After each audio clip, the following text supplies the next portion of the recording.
I lost over 100 pounds, but it took me over a decade to do it. I wasn't failing because I didn't know that vegetables were healthier than Pizza Hut or that exercise is good for me.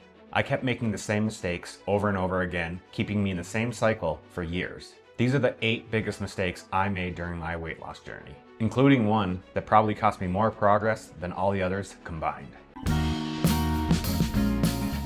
Every year, springtime would roll around and I would be beyond sick of being fat. The holidays are over, there's no more excuses, and I am so ready to make a change. I'm all in, 200% motivation, and I want to see results now. It's my money and I need it now! So what I'd do is I would pick that year's super popular diet, no more carbs for me, gluten's the enemy, heck, I'll throw in some intermittent fasting on top, just for good measure. And I'm gonna start getting 10,000 steps a day, maybe even 20,000. And on top of all that, I'm gonna start weight training hard.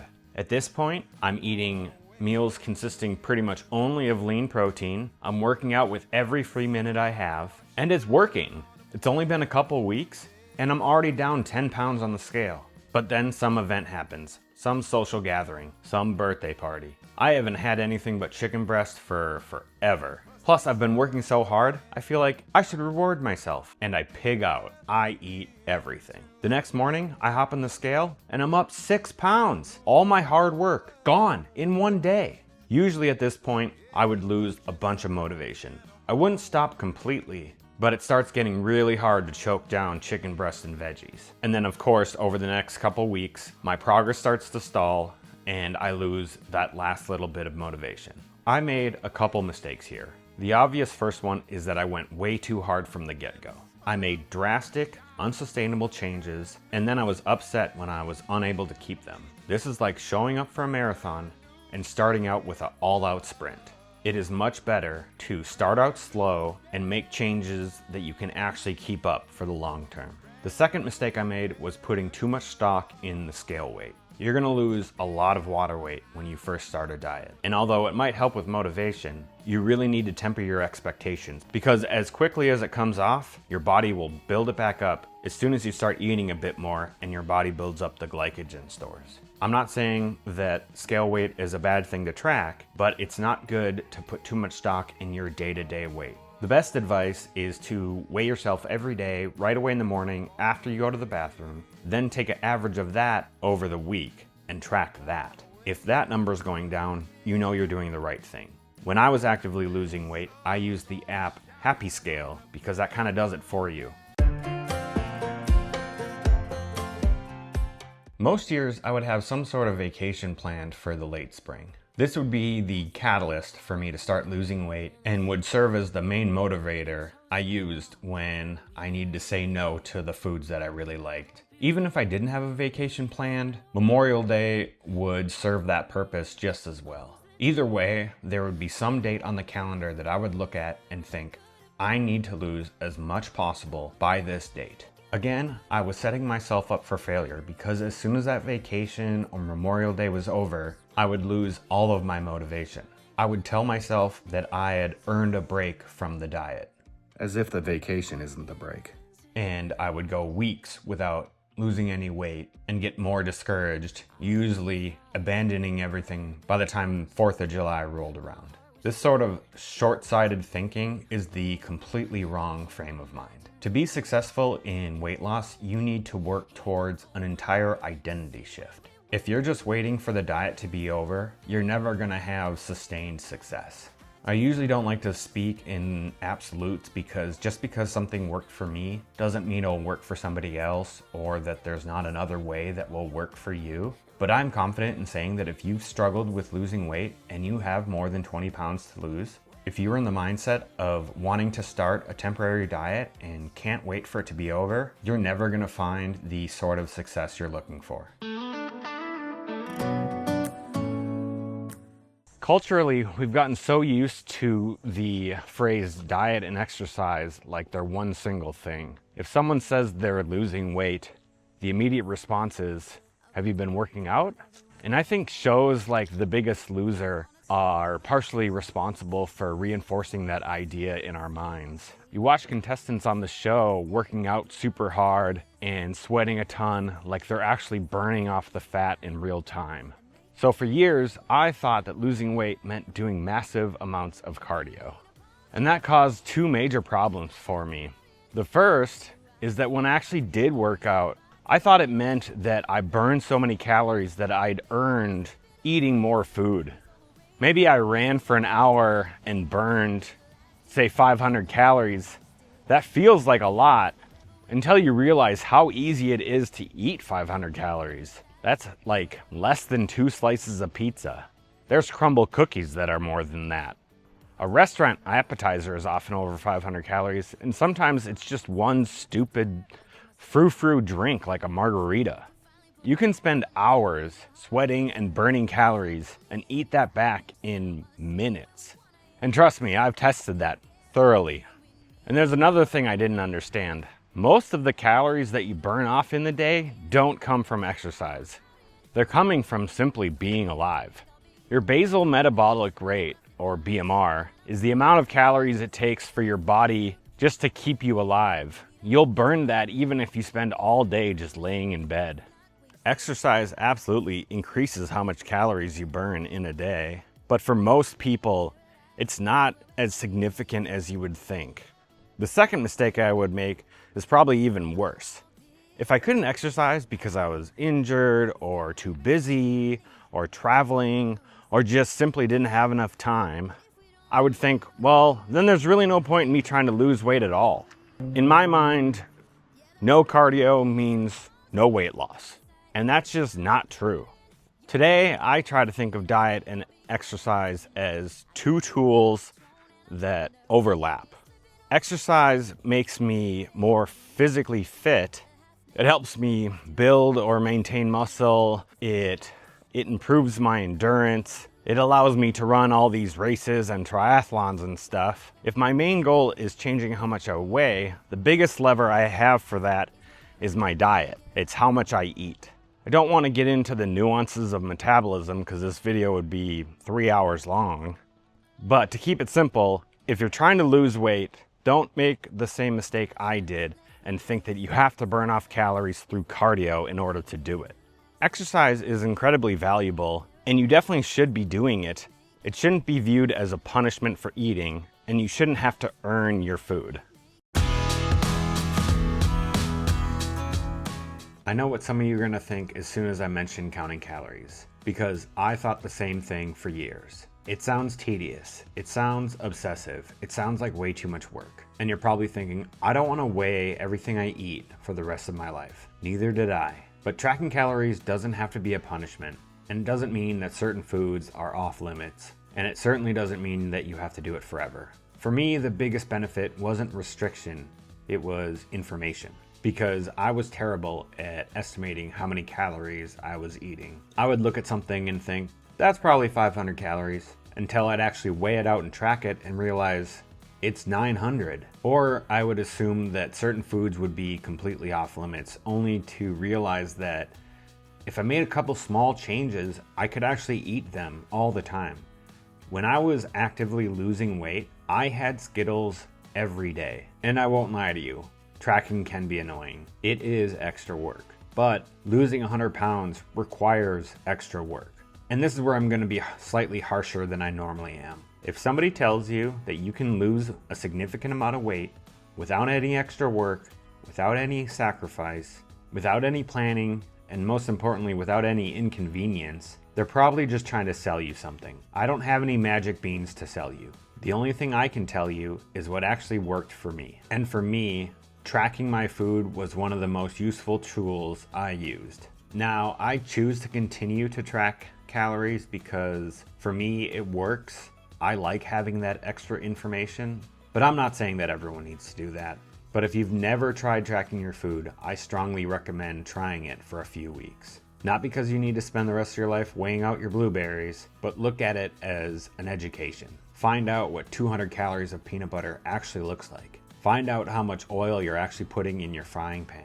And see the difference between what a normal serving of cereal is and what you're pouring into your bowl. You might discover that some of the foods you're barely eating are taking up a massive amount of your daily calories. It's also a lot easier than it used to be. There's tons of apps on the market that allow you to scan most of the foods you eat. You can save meals that you regularly eat, and some of them allow you to take a picture of what you're eating and get an estimate of the macros in it. And obviously, a picture isn't going to be as accurate as weighing everything out, but one of my biggest mantras is progress over perfection. If one of these methods gets you closer to learning what you're actually eating over just blindly guessing, it's progress. Tracking calories doesn't tell you what you're allowed to eat. It's just information. You can look at that number and still decide, yes, I am absolutely going to eat this 400 calorie crumbled cookie. But now at least you know it's 400 calories. When I was stuck in my yo-yo dieting phase, I was incredibly good at finding reasons why something being outside my control meant that everything was outside my control. Birthday party? Well, I can't control the food they're serving there. A wedding? I can't track any of this food. Out to dinner with some friends? There's no good options at this restaurant. And that somehow became, well, today's screwed anyway, which makes absolutely no sense when you say it out loud. Not being able to control the food that's available doesn't mean I suddenly lose control over the food I put in my mouth. Well, the fridge broke, so I had to eat everything. Cold cuts, ice cream, limes. Hey, what was in that brown jar? But that's how I thought. A normal dinner out could turn into an appetizer, a huge entree, multiple drinks, maybe even a dessert, maybe even some more late night snacking afterwards. Because once the day wasn't perfect, I acted like there was no difference between going slightly off plan and going completely off the rails. I treated nutrition like it was a test where you either pass with 100% or you fail. And obviously they're not the same. Let's say I originally planned on having a dinner that was 600 calories, but now our plans changed and we're going out to dinner with friends, and the best option that they have is 900 calories. That's 300 calories more than I planned, which is not ideal. But that's totally different than saying, screw it, and getting whatever I want and getting a meal that ends up being 2,000 calories. There's a huge space in between perfect and terrible. And this is another spot where my progress over perfection was an important thing for me to learn. If I'm at a kid's birthday party and the only thing they're serving is pizza, I'm not stuck with two choices, with one being eat no pizza, and two, treat it like an all-you-can-eat pizza buffet where you have to get your money's worth. Maybe I know there's gonna be pizza for dinner tonight, so I eat a slightly smaller breakfast, a slightly smaller lunch, and I stick to just a couple slices of the pizza. I can enjoy them and move on with my life. A slice of pizza won't ruin your weight loss. A birthday party won't ruin your weight loss. A restaurant doesn't ruin your weight loss. It's the idea that if you can't be perfect, you might as well stop trying. Now let's say you do go to that kid's birthday party and treat it like an all-you-can-eat buffet. Okay, it happened. Maybe you ate way more than you intended to eat. That still doesn't need to become a bigger problem. This was one of the hardest lessons for me to learn. You don't have to turn one mistake into two. One huge meal or one big event like Thanksgiving used to become the official end of whatever diet I was on. It would start, well, today is ruined, I'll start tomorrow, which would turn into, well, this weekend is ruined, I'll start Monday. Monday would roll around and I would think, well, this week is kind of already screwed, I'll start fresh next week. Then somehow we're halfway through the next month and I'm blaming a birthday party that happened 6 weeks ago. This happened to me constantly, and mathematically it makes no sense. Let's say you eat 2,000 calories in some event more than you were supposed to. That's a lot. But if you immediately go back to what you were doing before, that's just a bump in the road. Instead, I would use one bad meal as permission to eat thousands of extra calories over the next few days. At this point, the birthday party wasn't the mistake. The mistake was everything I did afterwards. One big meal doesn't destroy a month of progress, but your response to that meal absolutely can. And I would call this the biggest mistake I made if it wasn't for the next one. This was probably the mistake that cost me more progress than anything else. Being healthy during the week was rarely hard for me. I had work keeping me busy, My days were structured, I controlled most of my meals, drinking water and 0-calorie drinks was easy. Monday through Thursday, I could be perfect. Then Friday came, and I felt like I had earned the right to let loose. I had a stressful week. I worked hard. I've been eating good. I deserve a reward. And for me, that usually meant some adult beverages, a restaurant, pizza, late night food, sometimes all of the above. Then Saturday would come around. Saturday's still the weekend, so obviously I'm still letting loose, and maybe even Sunday too. Have you ever heard of Sunday Fun Day? It is shockingly easy to erase 4 or 5 days of dieting in a single weekend. Let's look at it purely from a math standpoint. Let's say I'm eating at 750 calories below maintenance Monday through Thursday.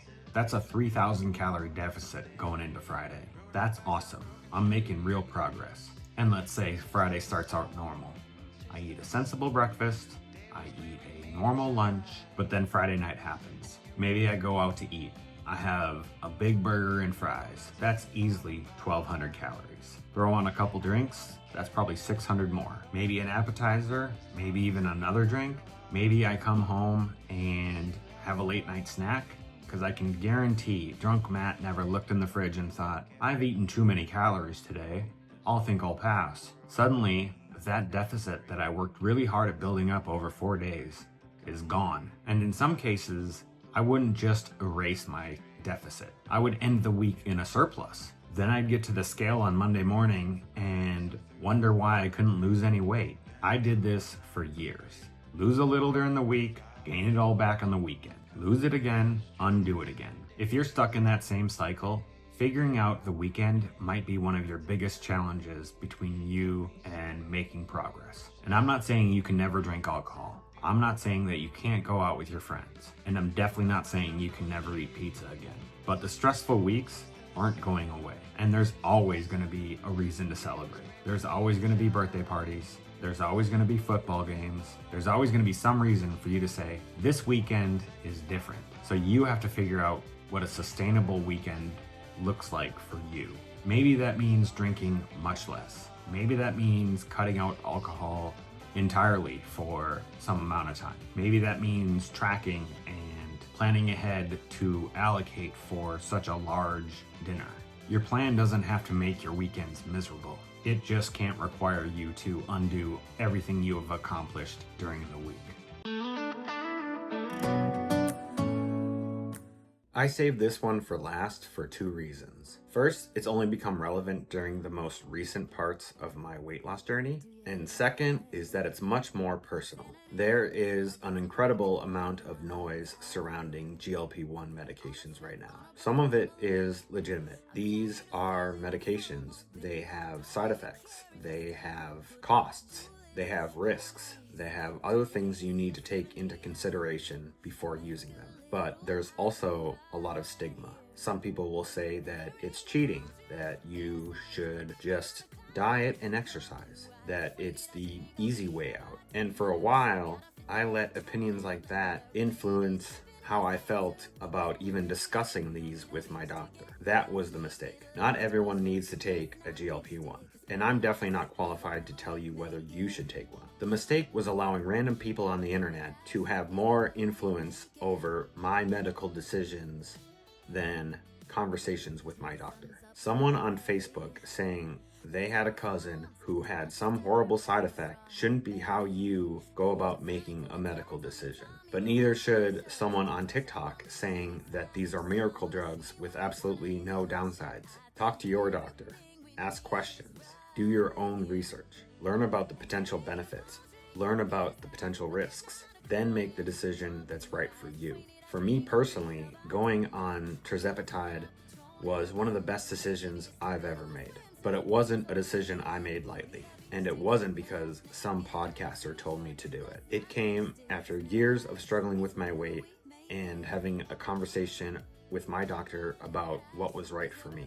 And the medication didn't suddenly make everything else irrelevant. I still had to track my food, I still had to exercise, I still had to prioritize protein, I still had to build the healthy habits that I want to maintain now that I'm no longer on that medication. And that's not a hypothetical. I've been off of Zepbound for over a month now, and only 2 things have changed. I no longer take a weekly injection, and my daily tracking calories is much higher at my current maintenance calorie target. I eat all the same foods, I still do all the same exercises, and I keep all the habits that I worked really hard at building. So I'm not telling you you need medication to lose weight. You don't. What I am saying is that if you've struggled with weight for years like I did, don't let social stigma, embarrassment, or some stranger's opinion prevent you from having a conversation with your doctor. You might decide that it's right for you. You might decide that it's absolutely not. Either way, make that decision off good information, not stuff you find on social media.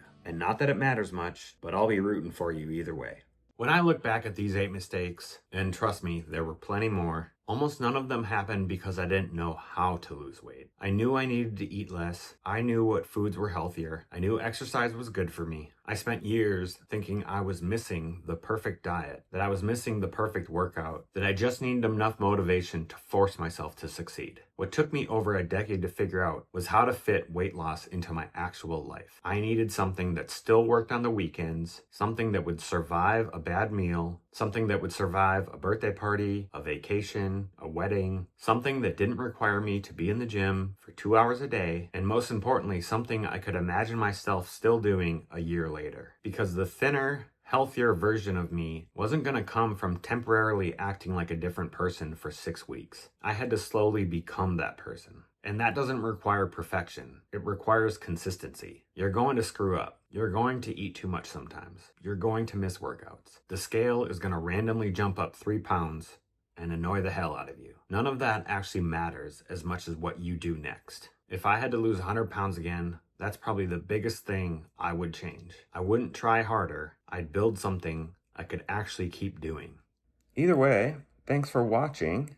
I hope you enjoyed it. If you've enjoyed this video, you'll probably like this video wherever it is on the screen. If you wouldn't mind giving the video a like, I'd really appreciate it. If you want to see more videos like this, let me know in the comments and be sure to subscribe so you see them in the future. But either way, that's all I got for you. Thanks for watching.